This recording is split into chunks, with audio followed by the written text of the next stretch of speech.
আজ যে ঘটনাটা লিখতে বসেছি, আজ থেকে বেশ কয়েক বছর আগে আমার জীবনে ঘটে যাওয়া একটা ভয়ঙ্কর সত্যি ঘটনা, যেটা আমাদের বন্ধুদের সাথে ঘটেছিল বাঁকুড়াতে। সেই রাতের কথা ভাবলে আজও শরীর ঠান্ডা হয়ে যায়, চোখ মুখে অন্ধকার দেখি, আতঙ্কে রাতে ঘুম আসে না। তাহলে পিছিয়ে যাই বছর 15 আগে। আমাদের আড্ডায় এখনো একজন উপস্থিত হয়নি। আমি, বিলু আর তুষার বসে সবে চায়ে মুখ দিয়েছি। এমন সময় হন্তদন্ত হয়ে আমাদের কফি হাউসে এসে উপস্থিত হলো তনু। আমরা চার মূর্তি আবার এক জায়গায়। তুষার বলল, কিরে, এত দেরি করলি কেন? আর বলিস না, সবে বেরিয়েছি এমন সময় পাড়ার এক কাকিমা ডেকে বলল ওষুধটা এনে দিতে, তাই একটু দেরি হয়ে গেল। সরি ভাই, তোরা রাগ করিস না। এটাই আমাদের সবচেয়ে বড় সমস্যা, মানুষকে সাহায্য করেও কারোর নাম পাই না। আমরা চার মূর্তি লকডাউনের সময় জীবন বাজি রেখে মানুষের জন্য কাজ করেছি। না, কোনো প্রচার পাওয়ার জন্য নয়, মানুষ মানুষের জন্য, এটা ভেবেই। ভাবির দিকে তাকাতেই বুঝতে পারল আরও একটা চা। যেখানে আমরা বসে আছি এটা আমরা কফি হাউস বলি। খুব সুন্দর সাজানো গোছানো একটা চায়ের দোকান, যেখানে এসি লাগানো আছে। মাঝে মাঝেই আমরা এখানে বসে আড্ডা দিই। এখানকার কোল্ড টি কিন্তু অসাধারণ। এই চা যে খায়নি সে বুঝতেই পারবে না চা খাওয়ার কি মজা। হ্যাঁ, দামটা একটু বেশি। বেশ অনেক দিন হলো বাঁকুড়ায় মাসির বাড়ি যাওয়া হয়নি। মাসির একটাই ছেলে, তবে সে থাকে পুনেতে। আমার থেকে 5 বছরের বড় দাদা, ভালো চাকরি করে। মাসি আর মেসোমশাই বাঁকুড়ায় থাকে, তাদের আবার বিশাল বড় বাড়ি, জায়গা জমি পুকুর বাগান সব আছে। কিছুই কিনে খেতে হয় না মাসিদের। তাই ছোটবেলায় স্কুল ছুটি হলেই আমি চলে যেতাম। খেয়ে আনন্দ, ঘুরে আনন্দ, শুধু মজা আর মজা। পিলু বলল, একদম গ্রাম্য পরিবেশে একটু ঘুরু ঘুরু করতে মন চাইছে। আরে কতদিন কোথাও যাই না। আমাদের নিয়ে যাবি? আমি এক কথায় বললাম, আরে নিশ্চয়ই, চল কদিন হইচই করে আসি। একসঙ্গে তো অনেক দিন আমাদের কোথাও যাওয়াই হয়নি। আর মাসির বাড়িতে সেরকম কোনো অসুবিধে নেই, খাওয়া আর ঘোরা।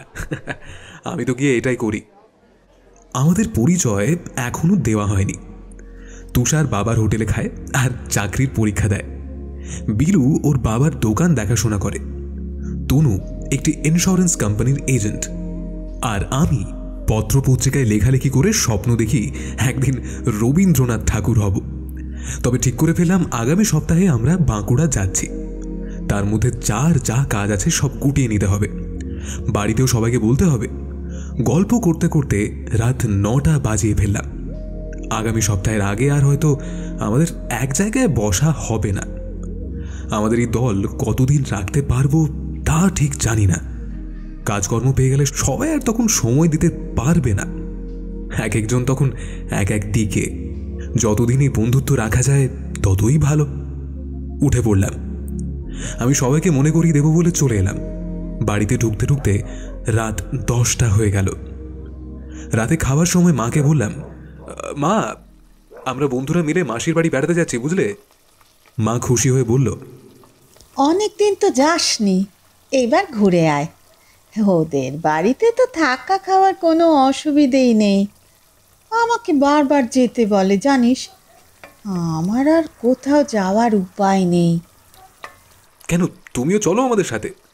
না না, তা হয় না, তোরা ঘুরে আয়।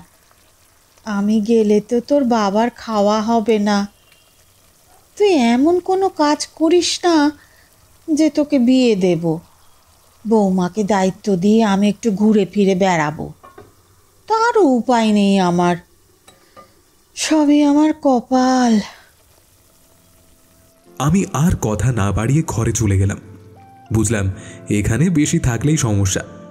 দরজা বন্ধ করে সিগারেট ধরিয়ে গল্পের একটা প্লট ভাবতে লাগলাম। দেখতে দেখতে সপ্তাহ খানেক কেটে গেল। আমি মাসিকে ফোন করে জানিয়ে দিয়েছি যে আমরা 4 বন্ধু যাচ্ছি। মাসি তো খুব খুশি। তারপর একদিন দল বেঁধে 4 মূর্তি বেরিয়ে পড়লাম বাঁকুড়ার উদ্দেশ্যে।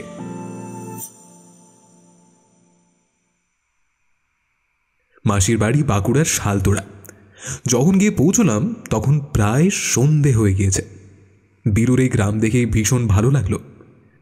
মন ভরে বিশুদ্ধ বাতাস নেওয়া যায়। মাসির বাড়িতে অনেক খোলামেলা জায়গা। বিশাল বাড়িতে দুটি মাত্র প্রাণী। মেসোমশায়ের চাষের জমি, পুকুর, ভিটে বাড়ি, এই নিয়ে অনেক সম্পত্তি, আগেই বলেছি যদিও। আর মেসোমশাই হচ্ছেন তার বাবার একমাত্র সন্তান। একেবারে সেই পুরনো দিনের দোতলা বাড়ি। আমরা গিয়ে উঠলাম দোতলার ঘরে। ঠিক হলো আমি আর তুষার একটা ঘরে, আর বিলু, তনু অন্য একটা ঘরে থাকবে। তনুকে আমি নেব না, ও বিশ্রী নাক ডাকে। এ নিয়ে তনুর পিছনে লাগা হলো। ওর বিয়ে হলে ওর বউ পালাবে ওর এই নাকের ডাকের জন্য। ভীষণ রেগে গেল তনু। অপভাষা বর্ষণ করতে লাগলো ক্রমাগত। অনেক কষ্টে আমি ওকে শেষ পর্যন্ত ঠান্ডা করলাম। মাসি এসে বলল, তোদের টিফিন করে রেখেছি, খেয়ে যা, তারপর গল্প করিস। অনেক দূর থেকে এসেছিস, সেই কখন বাড়ি থেকে বেরিয়েছিস বলতো? লুচি, আলুর দম আর মিষ্টির ব্যবস্থা করে রেখেছিল মাসি। এতক্ষণে সবার খিদেও পেয়েছিল খুব। রাক্ষসের মতো সবাই অতটা খাবার একেবারে সাবার করে দিলাম। তারপর চা খেয়ে জমিয়ে তাস খেলতে বসলাম। আমাদের কারো অবশ্যই টিভি দেখার নেশা নেই। বর্তমান প্রজন্ম তো ফোনে ডুবে আছে। কিছুক্ষণের মধ্যেই জমে উঠল আমাদের তাসের খেলা। মনটা সবারই খুবই আনন্দিত। অনেকদিন পর চার মূর্তি আবার একসাথে। জমিয়ে আড্ডা চলছে। দেখতে দেখতে রাত 10টা বেজে গেল। নিচ থেকে মাসির ডাক এলো রাতের খাবার জন্য। কিছুক্ষণের মধ্যেই আমরা নিচে গেলাম।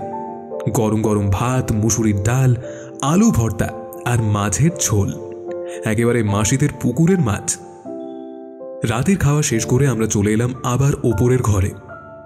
আসার সময় বলে এলাম মাসিদের শুয়ে পড়তে। আমরা সবাই একটু রাত করেই ঘুমোতে যাই। সিগারেট ধরালো তনু। একটা সিগারেট 4 জন খেলাম। এটাই আমাদের অভ্যেস। একজন সিগারেট ধরালে 4 জন খাবেই। বারান্দায় দাঁড়িয়ে প্ল্যান করে নিলাম আগামীকাল আমরা কোথায় কোথায় যাব। গল্প করতে করতে বেশ রাত হলো। তারপর আমরা ঘরে ঢুকে গেলাম। শুয়ে গল্প করতে করতে কিছুক্ষণের মধ্যেই আমরা সবাই ঘুমিয়ে পড়লাম। মাঝরাতে হঠাৎ ঘুম ভেঙে গেল। দেখি তুষার পাশে নেই। আমি ভীষণ অবাক হলাম। বাইরে বেরিয়ে দেখি তুষার একা একা দাঁড়িয়ে আছে। বললাম, ওই কি রে, ঘুমোচ্ছিস না কেন? আমার ঘুম আসছে না রে। তনুর নাক ডাকার আওয়াজ আসছে পাশের ঘর থেকে। আমি একটা সিগারেট ধরালাম। ঝিঁঝি পোকার ডাক পুরো গ্রামকে মুখরিত করে রেখেছে। রাতের পরিবেশটা এখানে সত্যি ভয়ঙ্কর সুন্দর। তুষার ফিসফিস করে বলল, দূরে ওই মাঠে সে একটা ছায়া মূর্তিকে দেখেছে। আমি বিশ্বাস করলাম না, হাসলাম। কি দেখতে কি দেখেছে কে জানে। তুষার কিন্তু মানতে চাইল না। আমাকে দেখানোর জন্য বলল দাঁড়িয়ে থাকতে। ও পরিষ্কার দেখছে। দূরে মাঠের দিকে চোখ গেল। জ্যোৎস্নার আলোয় পরিষ্কার দেখা যাচ্ছে ঝকঝক করছে সামনের মাঠ। একটা মায়াবী পরিবেশ সৃষ্টি হয়েছে। চোখ ভরে দেখতে ইচ্ছে করছে প্রকৃতির এই রূপকে। হারিয়ে যেতে ইচ্ছে করছে এই জ্যোৎস্নার সমুদ্রে। কল্পনার সাগরে ভেসে গেলাম। মানুষ চক্ষুতে রচিত হলো অন্য এক জগৎ। কবিদের জন্য আদর্শ পরিবেশ। ছন্দেরা খেলা করবে।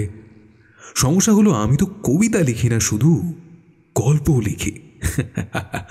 আমি মনে মনে হাসলাম। বেশ কিছুক্ষণ দুজন দাঁড়িয়ে থাকলাম। কাউকে কিন্তু আর দেখতে পেলাম না। তুষারকে বললাম, এ ভাই, তুই ঘুম চোখে কি দেখতে কি দেখেছিস কে জানে। ও কিন্তু আমার কথা মানতেই চাইল না। আমি ওকে টেনে ঘরে নিয়ে গেলাম। ঘরে গিয়েও তুষার বলছে সে দেখেছে মূর্তিটি মার দিয়ে ওই দিকে কোথায় চলে গেল। আমি বললাম, আরে তোর চোখের ভুল, আমি তো আগেও বললাম তোকে। রাতের বেলা, বিশেষ করে পূর্ণিমা রাতে, ছায়ায় অনেক কিছুই মনে হয়। আর গাছের ছায়ায় তুই কি দেখতে কি দেখেছিস কে জানে।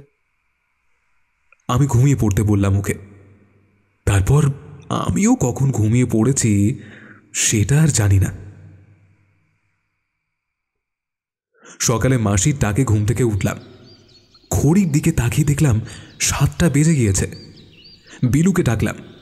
তুষার আর তনু তখনও ঘুমোচ্ছে। মাসি ওদের ডাকতে বলে নিচে চলে গেল চা করার জন্য। আমরা কিছুক্ষণ পর নিচে গেলাম। চা খেতে খেতে ঠিক করলাম সকালের টিফিন খেয়ে সবাইকে দামোদর নদী দেখাতে নিয়ে যাব। একটা সময়ে নদীকে বলা হতো বাংলার দুঃখ। ফিসফিস করে গতকাল রাতের ঘটনা আমাকে আবারও মনে করালো তুষার। তনু আর বিলু কি হয়েছে সেটা জানতে চাইল। আমি আস্তে আস্তে ওদের ঘটনাটা সবটা বললাম। সবাই হো হো করে হেসে উঠল। সেখানে অবশ্যই মাসি ছিল না। মাসি তখন রান্নাঘরে আমাদের জন্য টিফিন করছে। মেসো মশাই প্রতিদিনের মতো সকালে মাঠে গিয়েছে। দেখলাম তুষার বেশ অসন্তুষ্ট। সকাল সকাল সবাই স্নান করে নিলাম। গরম ভাত আর মাছের ঝোলে শেষ হলো আমাদের সকালের খাওয়া। মাসির বাড়ি আসলে খুব মাছ খাওয়া যায়, নানান রকমের মাছ। আমাদের শহরের মতো ওদের তো কিনে খেতে হয় না। বর্তমানে যা মাছের দাম, বাঙালি এরপর হয়তো মাছ খেতেই ভুলে যাবে। আমরা বাড়ি থেকে বেরিয়ে পড়লাম। মাসিকে বললাম, আচ্ছা মাসি, আমাদের আসতে দেরি হলে চিন্তা করো না, কিন্তু এখানে ফোনের নেটওয়ার্কের বেশ সমস্যা রয়েছে। মায়ের সাথে গতকাল রাতে ওই একটু কথা হয়েছিল। মেসোমশাই এসে খবর দিল দামোদরে জলে মাছ ধরতে গিয়ে জেলেদের জালে উঠে এসেছে আমেরিকার রাক্ষসে কচ্ছপ। আমরা চমকে উঠলাম। তুষার বলল, এই কচ্ছপের নাম তো বাপের জন্মে শুনিনি। এই জন্মে শোন, তুই তো অনেক কিছুই শুনিসনি জীবনে। তনু একটু রাগ দেখিয়েই বলল, এমন ভাব করছিস বিলু, তুই যেন আগে থেকে এই নামটা শুনেছিস। আমি হাসতে হাসতে বললাম, আরে আরে ঝগড়া না করে রেডি হয়ে নে না, না হলে কিন্তু রাক্ষসে কচ্ছপ এই জীবনে আর দেখা হবে না আমাদের। মিনিট 15-র মধ্যে আমরা রওনা দিলাম। কাউকে কিছুই বললাম না। আমার মনটা যেন কু ডাকছে। গতকাল রাতে তুষারের দেখা ছায়ামূর্তি, আবার মেসোমশাই এসে বলল রাক্ষসে কচ্ছপ। এই কী হচ্ছে ঠিক বুঝতে পারছি না। মাসিও যেন আমাদের এই রাক্ষসে কচ্ছপ দেখতে দিতে চাইছিল না। কিন্তু আমরা কেউই মাসির বারণ শুনব না বুঝেই হয়তো মাসি কিছু বলল না। আমি একটু অলৌকিক বিষয় বিশ্বাস করি। জানি সব প্রশ্নের উত্তর হয়তো পাওয়া যায় না। হেঁটে হেঁটেই আমরা এসে পৌঁছলাম দামোদরের তীরে। সে বিশাল ভিড়। সবাই দেখতে এসেছে সেই রাক্ষসে কচ্ছপ। ভিড় ঠেলে ভেতরে ঢুকে কচ্ছপের দিকে তাকিয়ে বুকের ভেতরটা আমার খাঁ খাঁ করে উঠল। সত্যি একেবারে বিশ্রী দেখতে কচ্ছপটা। গা আমার ঘিন ঘিন করে উঠল। দেখলাম শালতোড়া বন দপ্তরের আধিকারিক স্বয়ং এবং তার কর্মীরা উপস্থিত হয়েছেন। তারাই এই কচ্ছপের নাম জানিয়েছেন আমেরিকান রেড ইয়ার্ড স্নাইডার বা আমেরিকার রাক্ষসে কচ্ছপ। তাদের কাছে শুনলাম বাস্তুতন্ত্রের জন্য অত্যন্ত ক্ষতিকারক এই কচ্ছপ। নদী, পুকুর, জলাশয়ের বাস্তুতন্ত্রকে ধ্বংস করে দেয় এই কচ্ছপ। সবচেয়ে যেটা ভয়ের, মানব জীবনে নানান রোগ ছড়ায় এই কচ্ছপ। এই কচ্ছপটিকে রেঞ্জ অফিসে নিয়ে যাওয়ার জন্য তোড়জোড় চলছে।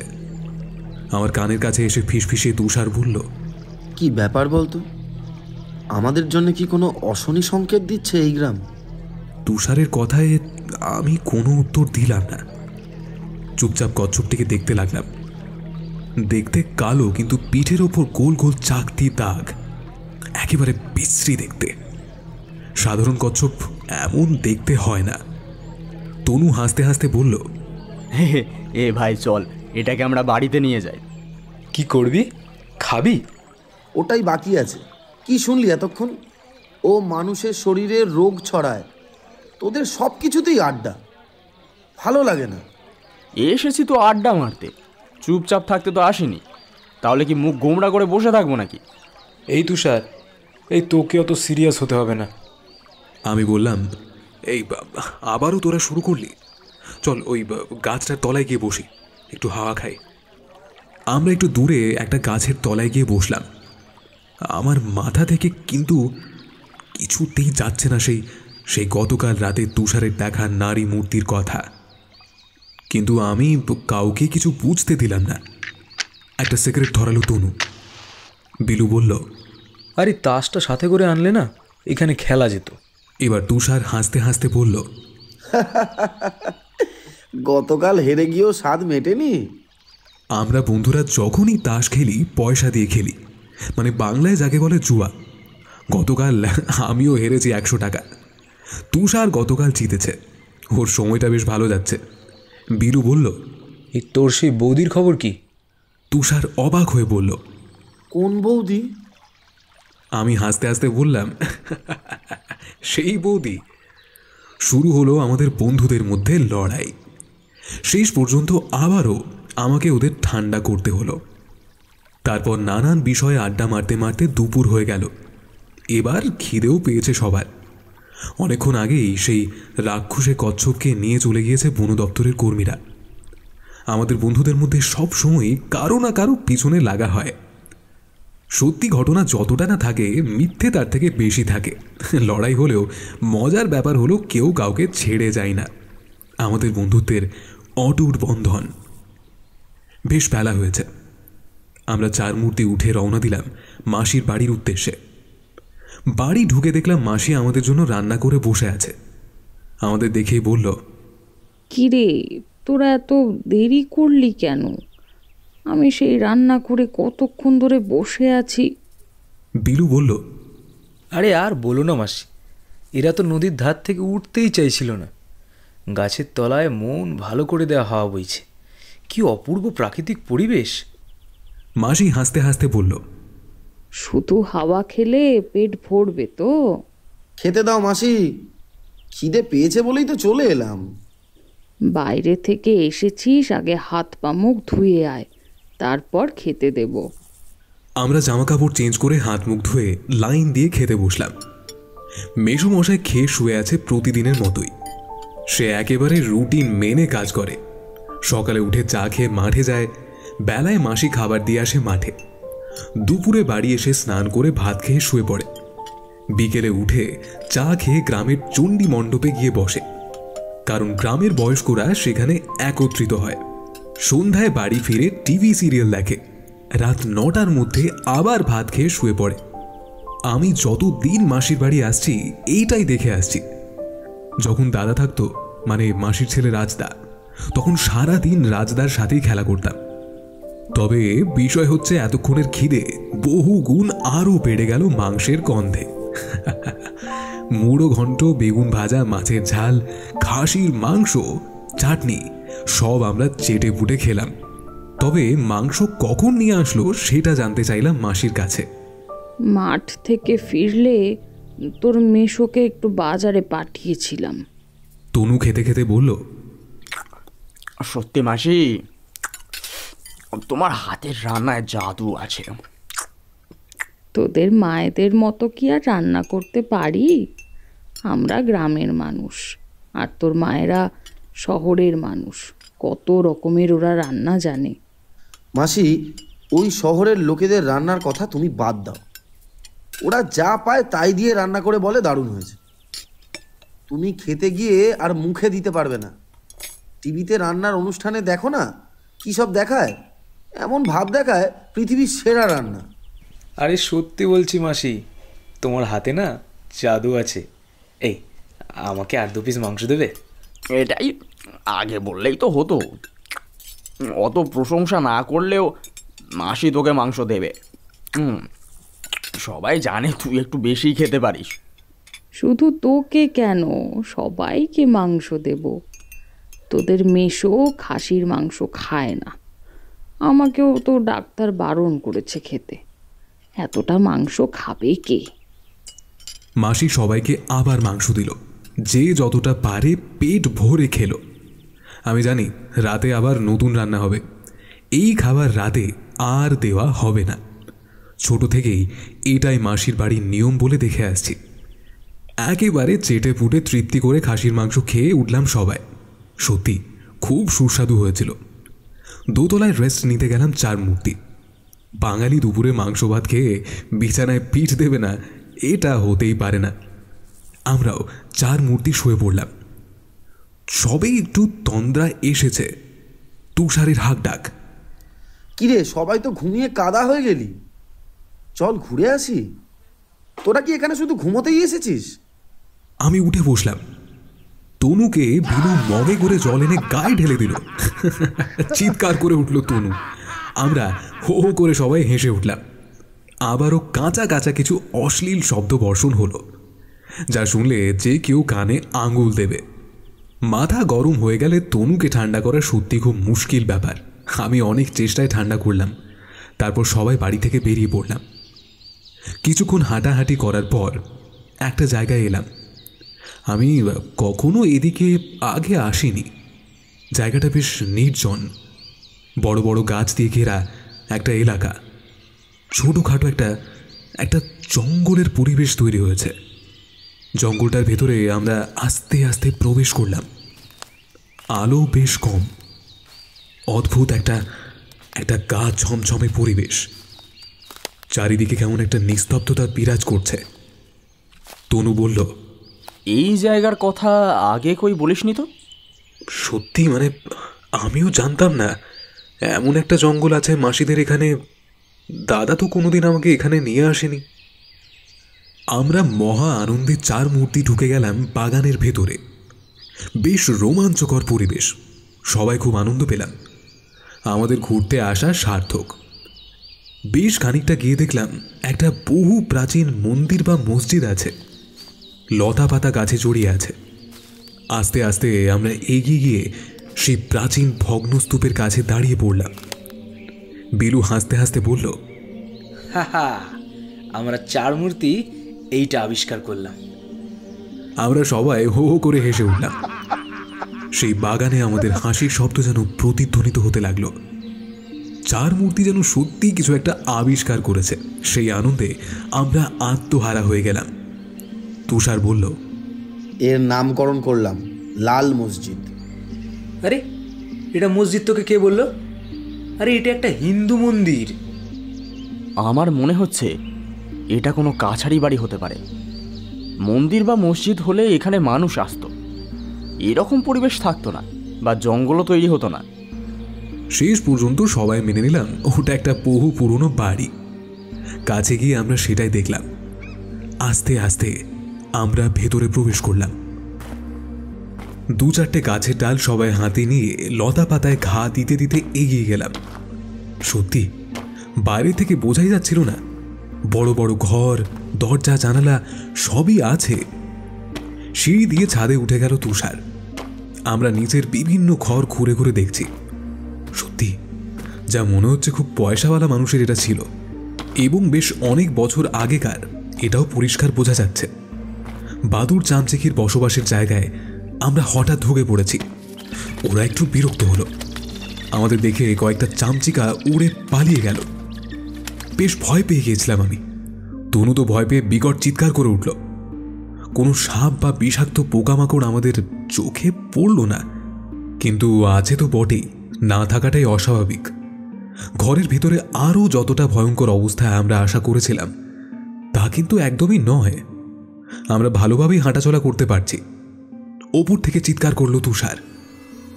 আতঙ্কে বুকটা কেঁপে উঠল। আমরা দৌড়ে ওপরে উঠলাম। ওপরের ঘরগুলো দেখে চমকে উঠলাম।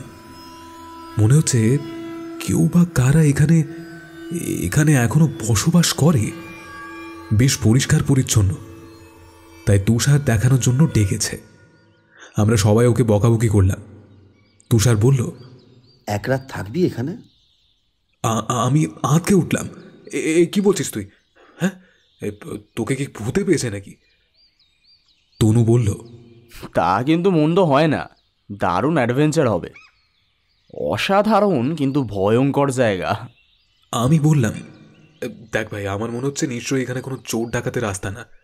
তোদের কি সবার মাথা খারাপ হয়ে যায় না? মানে কোন দুঃখে এই পোড়ো বাড়িতে রাত কাটাবো? তুষার হাসতে হাসতে বলল, যদি ভূত দেখা যায়, আমার দীর্ঘদিনের শখ নিজের চোখে ভূত দেখব। আমি তীব্র প্রতিবাদ করলাম। যদি সমাজবিরোধীরা থাকে তাহলে তো বিপদ।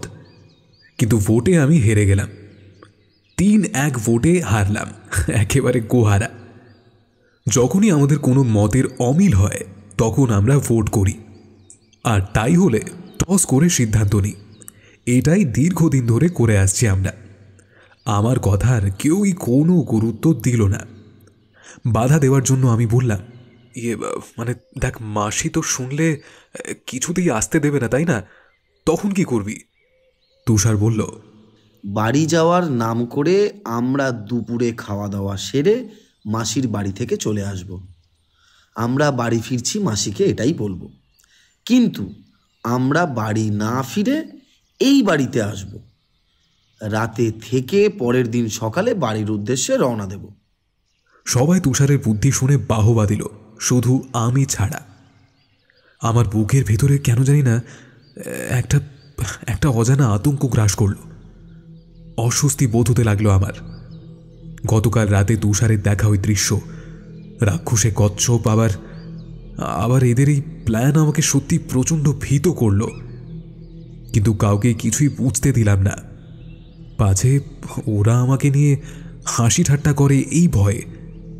আমি বললাম, আচ্ছা ঠিক আছে, এখন ফিরে যাই, ঘরে গিয়ে কথা হবে। ওই বাগান থেকে বেরোতে বেরোতে বেশ অন্ধকার হয়ে গেল। একটা গা ছমছমে ভাব তখনও অনুভব করলাম, বরঞ্চ আগের থেকে আরও বেশি অনুভব করলাম।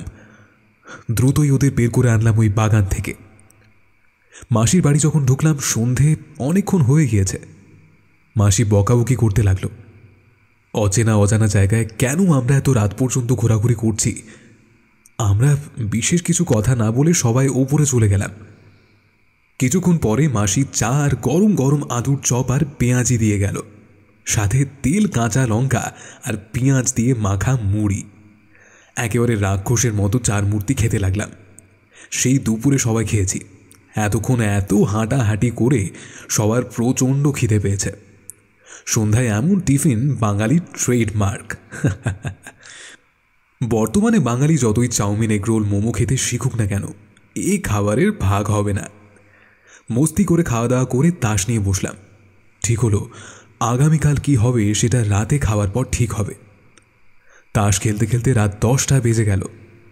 নিচ থেকে ডাক এলো খাবার। আমরা চললাম নিচে। খাওয়া দাওয়া করে যখন ফিরে এলাম তখন রাত 11টা বাজছে। মেশোর সাথে গল্প করতে করতে এত দেরি হলো। কথায় কথায় জানতে চাইলাম, ওই বাগানের মধ্যে যে বাড়িটি দেখলাম ওখানে কেউ থাকে না কেন?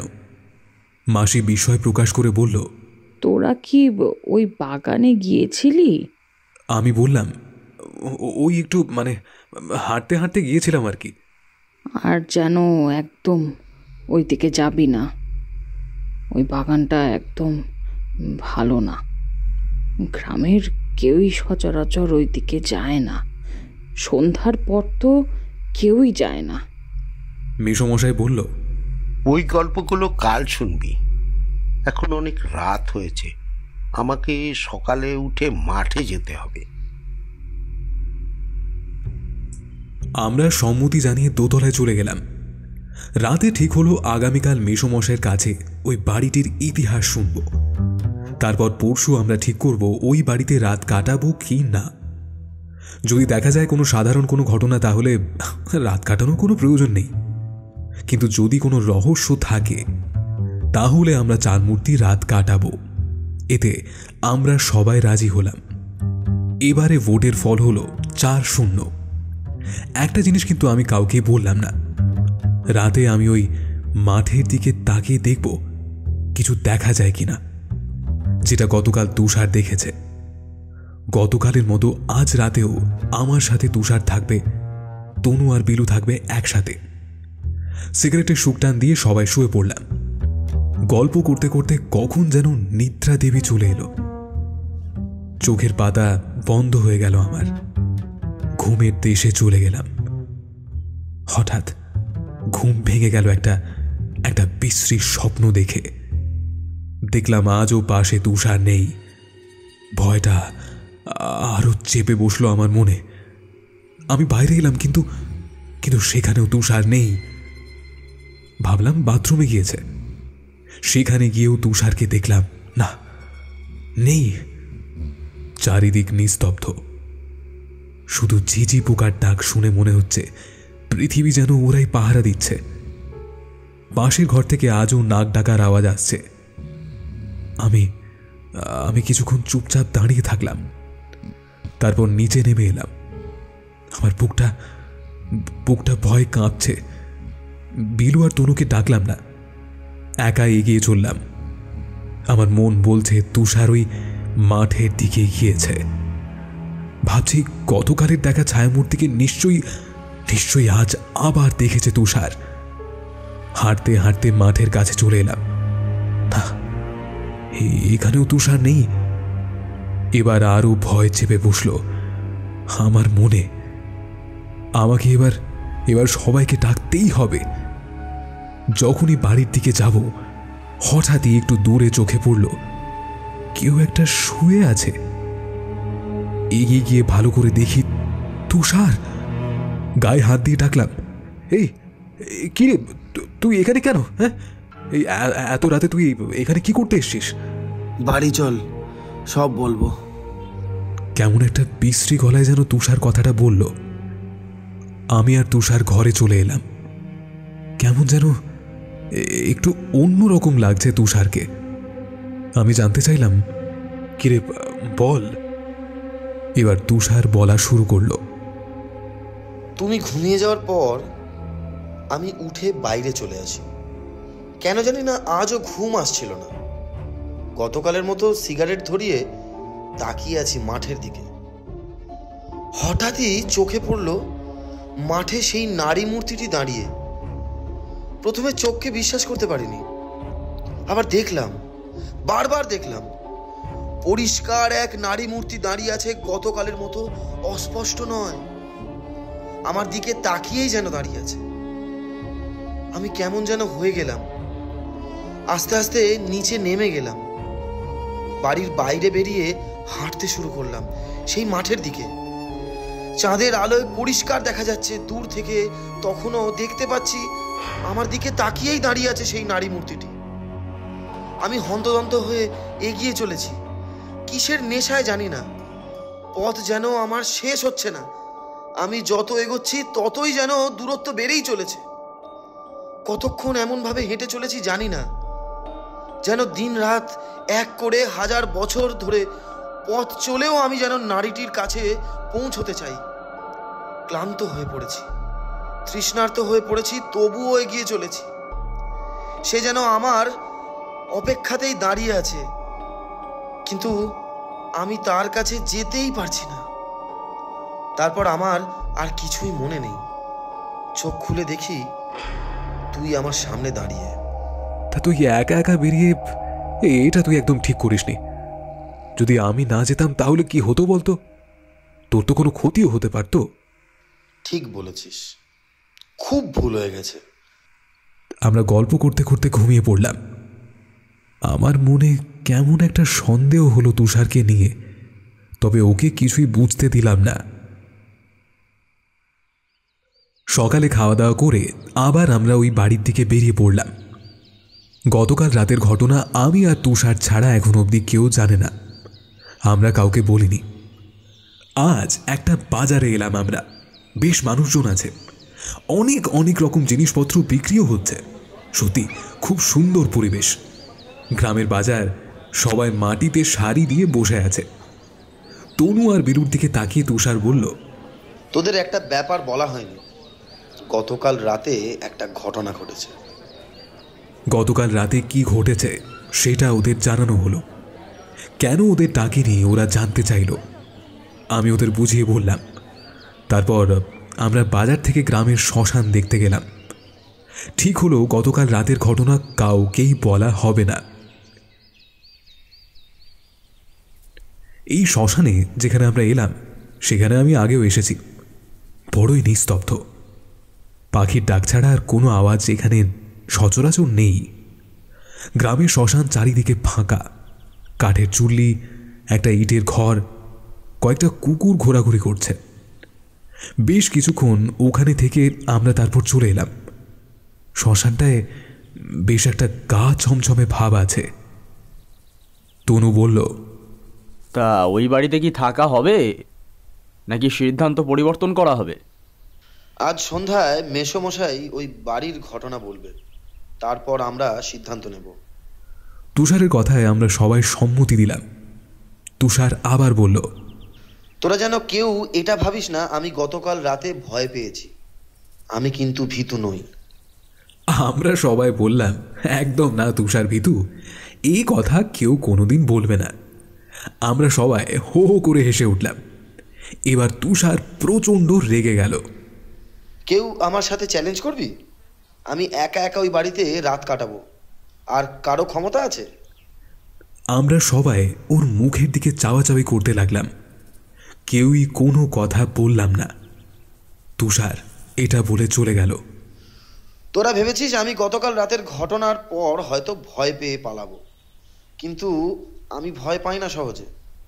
ভূত প্রেত ব্রহ্মদত্তি বলে কিছু আছে বলে আমি মনে করি না কোনোদিন। সবই মানুষের মনের ভুল। যাদের নার্ভ দুর্বল তারাই ভয় পায়। আমি প্রমাণ করব আমার কতটা সাহস। ওই বাড়িতে আমি রাতে একা থাকবো। তোদের মতো আমি ভীরু নই। আমাদের বন্ধুদের মধ্যে তুষার একদম অন্যরকম প্রকৃতির।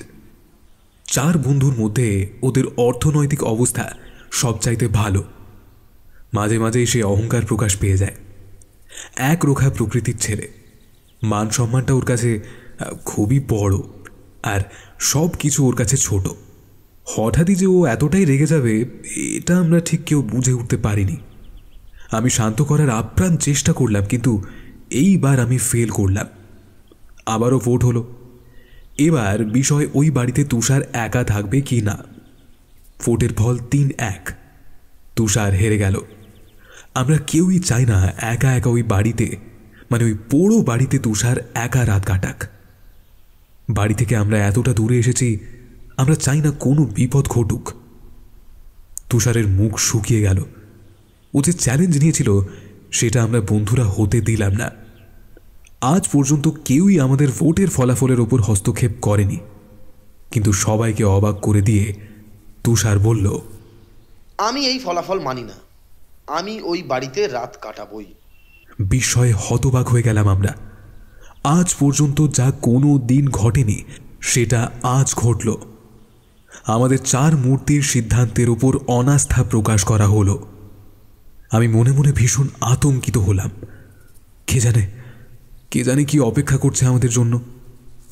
বিলু বলল, দেখ দেখ দেখ আমরা যখন বারণ করছি তখন তোর এমন একটা সিদ্ধান্ত নেওয়া ঠিক হচ্ছে কি? তারপরও আমরা বোঝাতে পারলাম না। শেষমেশ সিদ্ধান্ত হলো আজ দুপুরে খাওয়া দাওয়া করেই বেরিয়ে আসবে তুষার। তারপর ঘাঁটি গাড়বে ওই পোড়ো বাড়িতে। মাসি মেসোমশাইকে বলা হবে ওর আর্জেন্ট বাড়ি ফিরতে হবে, তাইও চলে যাচ্ছে। আমরা 2 দিন পর ফিরব। আবারও আমরা ভালো করে দেখার জন্য সেই জঙ্গলের ভেতরের সেই বাড়িতে গেলাম, আর তার সাথে জায়গাটা কিছুটা পরিষ্কার করলাম। রাতে থাকতে যাতে তুষারের কোনো রকম কোনো অসুবিধা না হয় তার সব রকম ব্যবস্থা আমরা করে এলাম।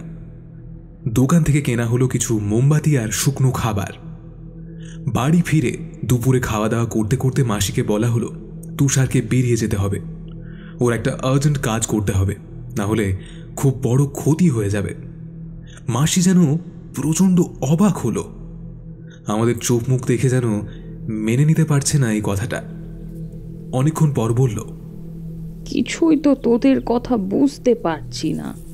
তোরা 4 জন একসঙ্গে এলি, হঠাৎ কি এমন কাজ পড়ে গেল যে ওকে চলে যেতে হচ্ছে? মাসির মুখে সন্দেহের ছাপ স্পষ্ট। আমরা বেশি কথা না বলে তাড়াতাড়ি খেয়ে উপরে চলে এলাম। তুষারের জিনিসপত্র সব গুছিয়ে দিলাম, আর যেগুলো থাকবে সেগুলো আমরা নিয়ে যাব। আগামীকাল সকালে আমরা ঠিক করব তুষারকে নিয়ে পরবর্তী পদক্ষেপ ঠিক কি করা হবে। আলোচনা করে এটাই ঠিক হলো। ঘণ্টাখানেক পর তুষার বেরিয়ে গেল, কারণ এর থেকে বেশি দেরি করলে মাসি মেসোমশাই সন্দেহ করবেই। তুষার যদি সারা রাত সেই বাড়িতে কাটাতে পারে তাহলে বিয়ার আর মাংস খাওয়াতে হবে আমাদের, আর যদি ও রাত কাটাতে না পারে তাহলে ও আমাদের খাওয়াবে। এইটাই ঠিক হলো। আমরা সারা রাত পালা করে ওর জন্য জেগে থাকব, হাতের কাছে মোবাইল রেখে। ওর কোনো রকম কোনো সমস্যা হলেই ফোন করবে। আমরা 3 জন ওর কাছে চলে যাব। তুষার চলে যাওয়ার পর আমরা এক জায়গায় 3 জন বসলাম। ঠিক হলো আজ বিকেলে কেউ কোথাও যাব না, পারলে আগে ভাগে ঘুমিয়ে নেব, কারণ আমাদের 3 জনকে আজ রাত জাগতে হবে। আমরা ওই বাড়িতে যাওয়ার জন্য আরও একটা শর্টকাট রাস্তা খুঁজে পেয়েছি। খুব অল্প সময়ের মধ্যেই আমরা ওখানে পৌঁছে যেতে পারবো। কোনো বিপদ বুঝলে আমাদের যেতে কোনো রকম সমস্যা হবে না। সত্যি বলতে আমরা 3 জন খুবই দুশ্চিন্তায় থাকলাম, কোনো বিপদ যেন না হয় এটাই ভাবতে লাগলাম। তাস খেলাতেও আজকে আর মন বসল না, ঘুমিয়ে পড়লাম। ঘুম ভাঙল শঙ্খধ্বনিতে, বুঝলাম সন্ধে হয়েছে। চা টিফিন খেয়ে ফোন করলাম তুষারকে। বেশ কিছুক্ষণ চেষ্টার পর ওকে লাইনে পেলাম। কিরে, কি করছিস? এই তো বই পড়ছি, অনেকদিন হলো বইটা আর শেষ করা হয়নি। আজ প্রতিজ্ঞা করেছি এই বইটা শেষ করব। হিমাদ্রি কিশোর দাশগুপ্তের লেখা সাদা বিড়াল। তা কোনো অসুবিধা হচ্ছে না তো তোর? অসুবিধা? কিসের অসুবিধা? দিব্যি ভালো আছি। আচ্ছা, কোনো সমস্যা হলে কিন্তু ফোন করবি, মানে খাবার দাবার দেওয়া আছে, খেয়ে নেবি বুঝলি। আর পোকামাকড় যাতে না আসে তার জন্য যেটা দিয়েছি ওটা বাইরে বের করেছিস তো? তোদের কোনো চিন্তা করতে হবে না, সব ব্যবস্থা করেই রেখেছি। যদি কোনো মানুষও আসে তার ব্যবস্থাও করে রেখেছি। বেশ বেশ, সাবধানে থাকিস। ঠিক আছে ভাই, তাহলে কাল সকালে দেখা হচ্ছে। তোরাও রেডি থাকিস, কবে খাওয়াবি বলে দিস, দেরি করিস না যেন। তোদের তো সুবিধা, 3 জন মিলে খরচ করবি। আরে তোকে কোনো চিন্তা করতে হবে না, ঠিক আছে রাখছি। রাখ। আমরা 3 জন ওর মুখের দিকে চাওয়াচাওয়ি করতে লাগলাম। তারপর হো করে হেসে উঠলাম। তনু বলল, ও যা চামার, দেখিস ঠিক আমাদের থেকে ও খেয়েই ছাড়বে, আমাদেরও টাকা খসাবে। ওর সত্যিই খুব সাহস, শালার ভয় বলে কোনো জিনিস নেই। আমি মরে গেলেও একা একা থাকতে পারবো না। তুই ভুল বলিসনি, ঠিকই বলেছিস। গতকাল রাতে ওই ঘটনা ঘটার পর কেউ এমন রিস্ক নেবে না, যে যত বড় সাহসী বলে দাবি করুক না কেন। আমি স্বীকার করছি ভাই, আমিও কিন্তু পারতাম না। কি করেছিস তোরা? চমকে উঠলাম, দেখি মেসোমশাই ওপরে উঠে এসেছে। আমরা 3 জন তাড়াতাড়ি নড়ে চড়ে বসলাম। একটা চেয়ার টেনে নিয়ে বসলো মেসোমশাই। তোরা সবাই এখন অনেক বড় হয়ে গেছিস, তাই এই ঘটনাটা তোদের বলাই যায়। ওই বাড়িতে থাকতেন দিলীপ মজুমদার, তার অনেক ব্যবসা ছিল, এই অঞ্চলে সবচেয়ে ধনী মানুষ ছিলেন। আমি তখন অনেক ছোট, আজ থেকে প্রায় ওই 50 বছরের কাছাকাছি হবে। অতটা তখন বুঝতাম না, বড় হয়ে সব শুনেছি। যে জঙ্গল তৈরি হয়েছে সেটা ওদের বাড়িতেই অনেক গাছপালা ছিল, সেই পরিস্থিতি থেকেই ওই পরিস্থিতি হয়েছে। ওর প্রথম পক্ষে স্ত্রী মারা যায়, কোনো সন্তান ছিল না, এত সম্পত্তি ভোগ করবে কে? ওর থেকে বছর 30 ছোট একটা গরিবের মেয়েকে বিয়ে করে। অপূর্ব সুন্দরী ছিল মেয়েটি। দিলীপ মজুমদার ছিল বাবার একমাত্র ছেলে, তার 3 বোনও ছিল, যাদেরও বড় লোকের ঘরেই বিয়ে দিয়েছিলেন দিলীপবাবু। দিলীপ মজুমদারের বিয়ে করার একমাত্র উদ্দেশ্য ছিল বংশবৃদ্ধি করা। শোনা যায় প্রথম পক্ষে স্ত্রীরও সন্তান হতো না, সেটা সমস্যা ছিল দিলীপ মজুমদারের, কিন্তু তা কখনো মেনে নিতেন না। এরপর নতুন বউ আসার পরে ওই একই সমস্যা দেখা যায়, কোনো মতে সন্তান আসে না। মাথায় আকাশ ভেঙে পড়ে দিলীপ মজুমদারের। এত বড় সম্পত্তি, এত বড় ব্যবসা বাণিজ্য কে দেখবে? মজুমদার পরিবার নিবংশ হয়ে যাবে, এটা সে কিছুতেই মেনে নিতে পারেনি। শোনা যায় প্রথম পক্ষে স্ত্রীকে হত্যা করেছিলেন সে, সন্তান হয় না বলে। তার কোনো প্রমাণও রাখেননি, শরীর খারাপ বলে চালিয়ে দিয়েছিলেন। ধনী ব্যক্তি, কেউ কিছু বলতে পারেননি, টাকা দিয়ে হয়তো সবার মুখ বন্ধ করে রেখেছিলেন। এবার শুরু হলো আসল সমস্যা। ছোট বউ বাড়ির কাজের লোকের সঙ্গে মেলামেশা শুরু করলো। চাকরকে অনেক টাকা দিয়ে সে চুপচাপ মেনে নিল। প্রথম প্রবল আপত্তি করেছিল ছোট বউ, দিলীপ মজুমদার বারবার বুঝিয়ে রাজি করায়, শেষ পর্যন্ত বাধ্য হয়ে রাজি হয়। ঠিক হলো এই 3 জন ছাড়া আর কেউ জানবে না। যদি চাকর কাউকে বলে দেয় তাহলে ওর জন্য অপেক্ষা করছে মৃত্যুদণ্ড। এই পর্যন্ত সব ঠিকঠাক ছিল, কিন্তু আসল ঘটনা হলো এর পর। আমরা সবাই উৎকণ্ঠার সাথে জানতে চাইলাম কি ঘটলো এরপর। মর্মান্তিক ঘটনা। দিলীপ মজুমদারের ছোট বউ ভালোবেসে ফেললো বাড়ির ওই চাকরকে। সে সরাসরি বলে দিল ওই চাকরের সাথে কুঁড়ে ঘরে গিয়ে থাকবে, সেখানে সম্মান আছে, ভালোবাসা আছে। ততদিন সন্তান পেটে চলে এসেছে, আত্মীয় স্বজন সবাই জানে দিলীপ মজুমদারের সন্তান।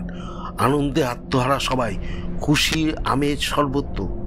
জমিদার বাড়ির বংশধর আসছে, কিন্তু কিছুতেই ছোট বউ তা মানতে পারছে না। চাকরকে ডেকে বকাবকি করা, হুমকি দেওয়া সবকিছু করে দিলীপ মজুমদার। চাকরও ভালোবেসে ফেলেছে ছোট বউকে। তারা ঠিকই করে নিল তারা পালিয়ে যাবে, দূরে, অনেক দূরে পালিয়ে যাবে, সুখের সংসার করবে। সুখ দুঃখ ভাগ করে নেবে দুজনে, যেখানে দিলীপ মজুমদারের মতো কোনো অহংকারী অত্যাচারী মানুষ থাকবে না। একদিন রাতে দুজনে পালানোর ছক করে। দিলীপ মজুমদার ছিল খুবই হিংস্র একজন মানুষ। অনেক মানুষকে হত্যা করেছে শুধু পয়সার জন্য, যার কোনো প্রমাণ নেই। সংবাদ ছিল দিলীপ মজুমদারের কাছে। লোক দিয়ে ধরে ওই রাতেই হত্যা করে চাকর আর বউকে। তারপর টুকরো টুকরো করে কেটে দামোদরের জলে ভাসিয়ে দেয়। সবাইকে জানায় চরিত্র খারাপ ছিল ছোট বউয়ের। সে বাড়ির চাকরের সাথে পালানোর সময় গ্রামবাসীরা দেখে ফেলেছে, তাই ও লজ্জায় আত্মহত্যা করেছে। এরপর আস্তে আস্তে দিলীপ মজুমদারের ব্যবসার ক্ষতি হতে থাকে, লোকসান আর লোকসান। মানসিকভাবে ভেঙে পড়ে সে। একটা সময় অসুস্থ হয়ে পড়ে। অনেক ব্যবসা অবৈধভাবে চালাতো, সরকার থেকে সেগুলো বন্ধ করে দেয়। শেষ বয়সে ওই বাড়িতেই আত্মহত্যা করে দিলীপ মজুমদার। তারপর থেকে ওই বাড়িতে আর কেউ থাকে না। ওই জমিদার বাড়ি ওইভাবেই পড়ে আছে, জঙ্গলে ভরে গেছে। গ্রামের লোক কেউ সচরাচর ওই দিকে যায় না, বিশেষ করে সন্ধ্যায় তো যাই না কখনো। কিন্তু কেন, আমি জানতে চাইলাম। গ্রামের লোক এখনো বিশ্বাস করে ওই রাতে বাড়িতে সেই অশরীরী আত্মারা থাকে। ছোট বউ, চাকর রামু আর দিলীপ মজুমদার। অনেক রাত্রে ওই বাড়ি থেকে কান্নার আওয়াজ শোনা যায়, ধস্তাধস্তির আওয়াজ শোনা যায়। কেউ কেউ তো গ্রামে ওই ছোট বউকে রাতে ঘুরতেও দেখেছে। এত বছর হয়ে গেল এখনো তাদের দেখা যায় বলে গ্রামের মানুষ বলে। ঠিক ব্যাখ্যাও পাওয়া যায়নি। কলকাতা থেকে 2টো ছেলে এসেছিল, তারাও আজ থেকে বছর 20 আগে। তারা ওই বাড়িতে রাত কাটিয়েছিল। লোককে বারণ করা সত্ত্বেও তারা কথা শোনেনি। পরদিন সকালে দুজনের মৃতদেহ পাওয়া যায় ওই বাড়ি থেকে। আমরা 3 জনের মুখের দিকে তাকিয়ে চাওয়াচাওয়ি করতে লাগলাম। নিচ থেকে ডাক আসছে অনেকক্ষণ। মেসোমশাই কোনোদিন রাত করে না খেতে, মাসি তাই বারবার ডাকছে। ঘড়িতে টাইম দেখলাম 11টা বেজে গিয়েছে। আমাদের মুখ শুকিয়ে গিয়েছে দেখে মেসোমশাই বলল, কি রে, তোরা কি খুব ভয় পেয়েছিস নাকি? আমি আমি ঢোক গিলে বলতে শুরু করলাম তুষারের সমস্ত ঘটনা। রাতের ওই মাঠে দেখা ছায়ামূর্তি, পরদিন মাঠে অজ্ঞান হয়ে পড়ে থাকা, ওই বাড়িতে ঢুকে আমাদেরও মনে হয়েছে কেউ থাকে। তারপর আমাদের চ্যালেঞ্জ, আর আজ রাতে তুষার ওখানে। ও বাড়ি যায়নি। সন্ধ্যায় ওর সাথে ফোনে কথা হয়েছে। মেসোমশাইকে সবটা খুলে বললাম। মেসোমশাই শুনে চমকে উঠলেন, তারপর বললেন, আগে ওকে ফোন কর। আমি ফোন করলাম কিন্তু লাইনে পেলাম না। 1 বার 2 বার 3 বার মেসোমশাই উঠে বললেন, তাড়াতাড়ি চল, ওই বাড়িতে যেতে হবে।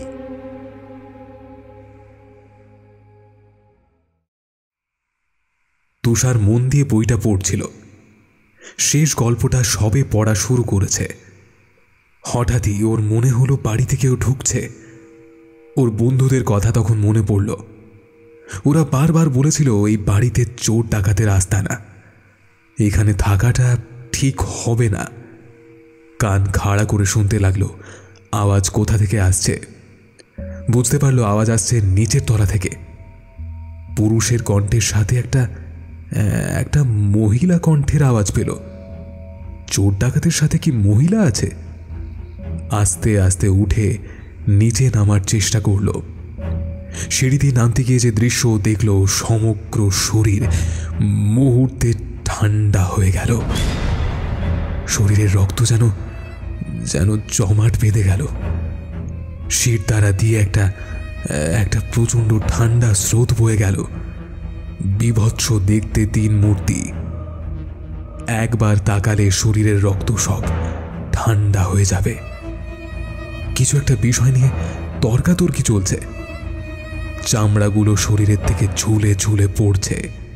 সমগ্র শরীরে বিশ্রী ক্ষত।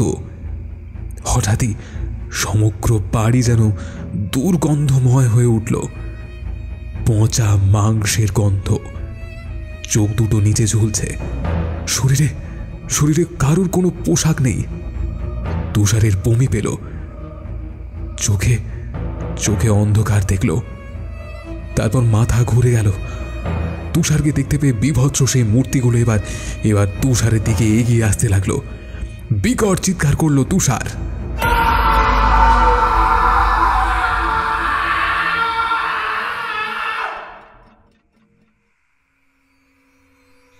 আমরা সবাই দ্রুত বেরিয়ে পড়লাম। আমাদের সবার হাতেই মোবাইল। নিচ থেকে টর্চ নিল মেসোমশাই, আর হাতে একটা লাঠি। মাসি ভীষণ অবাক হলো আমাদের এই অবস্থা দেখে। তোমরা এত রাতে কোথায় যাচ্ছ? এসো বলছি, তুমি ঘরে থাকো। আমরা সবাই তখন কোনো কথার উত্তর দেওয়ার পরিস্থিতিতে ছিলাম না।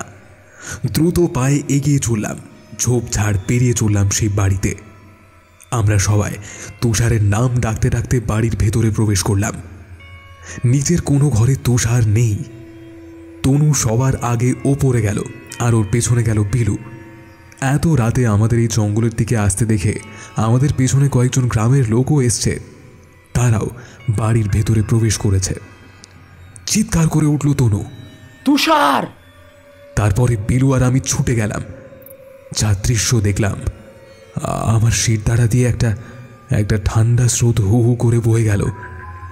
মাথা বন বন করে ঘুরতে লাগলো, আর চোখ মুখ অন্ধকার। মাথা ধরে মাটিতে বসে পড়লাম আমি। চোখ আকাশের দিকে তাকিয়ে হাঁ করে শুয়ে আছে তুষার। ভয়ঙ্কর আতঙ্কিত চোখ দুটো। ভয় যেন চোখ দিয়ে ঠিকরে বেরিয়ে আসছে। ওর সারা শরীরে কোনো হিংস্র পশুর আক্রমণে ক্ষত বিক্ষত। রক্তে ভেসে যাচ্ছে সারা ঘর। বিভৎস সেই দৃশ্য। গায়ে হাত দিয়ে দেখে তনু, না, কোনো সাড়া শব্দ নেই। ততক্ষণে সবাই আমাদের পেছনে গিয়ে দাঁড়িয়েছে। মেসোমশাই বলল, তোরা এত বড় ভুল কিভাবে ওকে করতে দিলি? হাউ হাউ করে আমরা তুষারকে জড়িয়ে ধরে কাঁদলাম। কিভাবে আমরা বাড়ি ফিরব? কিভাবে তুষারের বাড়ি এই সংবাদ পৌঁছে দেব আমরা? কোনো কিছুই মাথায় আসছে না। গ্রামের লোক থানায় খবর দিল। এখানে যে কোনো ভয়ঙ্কর জন্তু আছে গ্রামের লোকেরা মানতে চাইল না। তাহলে এই অবস্থা কে করল? প্রায় ঘন্টা 2 পর পুলিশ এলো। তখন মাঝরাত। পুলিশ লাশ তুলে পোস্টমর্টম করতে নিয়ে গেল, আর তার সাথে আমাদের 3 জনেরই সেই রাতে ঠাঁই হলো লোকাল পুলিশ স্টেশনে। মাসি ততক্ষণে এসে কান্নাকাটি শুরু করেছে। আমাদের কান্না কোথায় যেন আটকে গিয়েছে। আতঙ্ক তখনও আমাদের পিছু ছাড়েনি। দাদাকে ফোন করেছে মেশো। দাদা থানায় ফোন করেছে। সারা রাত লকআপে থাকলাম আমরা। পরদিন সকালে আমাদের পুলিশ ছেড়ে দেয়। মেসোমশায় অনেকের সাথে যোগাযোগ করে সেই রাতেই। ওই রাতেই ফোন চলে গিয়েছিল আমাদের বাড়িতে। মা বাবা সবাইকে জানায়। ভোরবেলায় ওরা বেরিয়ে পড়ে, আর আমরা ফিরে যাই মাসির বাড়িতে। পুলিশ বলেছে পোস্টমর্টম রিপোর্ট না আসা পর্যন্ত আমরা কোথাও যেতে পারবো না।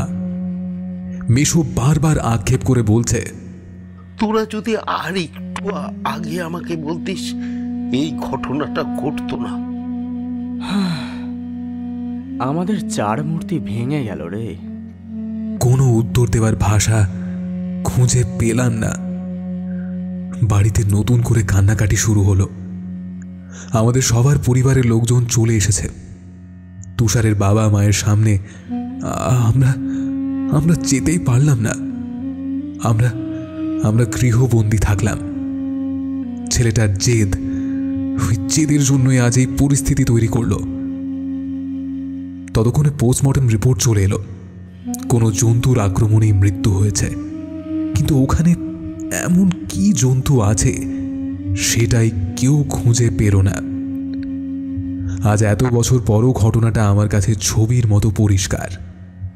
ওই বাড়িতে এখনো অলৌকিক ঘটনা ঘটে, যা আমরা নিজে চোখে দেখে এসেছিলাম। এটাকে কিভাবে ব্যাখ্যা করব তার কোনো উত্তর আমার কাছে নেই। আজও এই পৃথিবীতে এমন অনেক ঘটনা ঘটে, তার সঠিক ব্যাখ্যা পাওয়া যায় না। আমাদের সাথে ঘটে যাওয়া ঘটনা মন থেকে মেনে নিতে পারিনি। আজও আতঙ্ক আমাদের পিছু ছাড়ে না। যতদিন বেঁচে থাকব এই অভিজ্ঞতা আমরা তিন বন্ধু কখনোই ভুলব না। আমাদের চার মূর্তি আজ আর নেই।